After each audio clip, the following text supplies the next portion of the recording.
Lausanne accueille la 3e édition du festival de slam, un genre qui permet une approche décomplexée de la poésie. Jusqu'à dimanche soir, chaque participant peut monter sur scène et réciter son texte. Et parmi les invités, Mark Smith, un Américain à l'origine du slam. Il a présenté une création bilingue. Yvan Thorimbert et Jessica Renaud ont assisté aux répétitions. 5:30 a.m. Ici, pas de décor, pas de costume, pas de musique, juste des mots.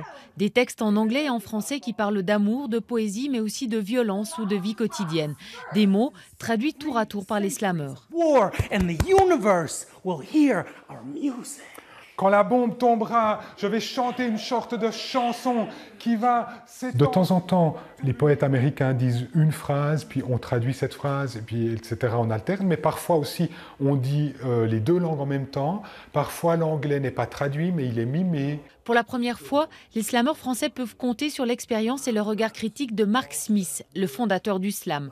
Depuis 7 ans, le maître du genre expérimente des textes bilingues avec ses élèves de Chicago.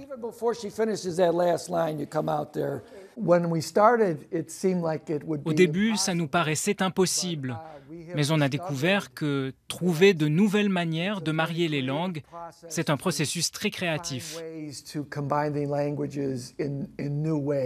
En quelques heures, les slameurs doivent ainsi trouver les mots, mais surtout le jeu d'acteurs pour rendre vivants les textes des performeurs américains.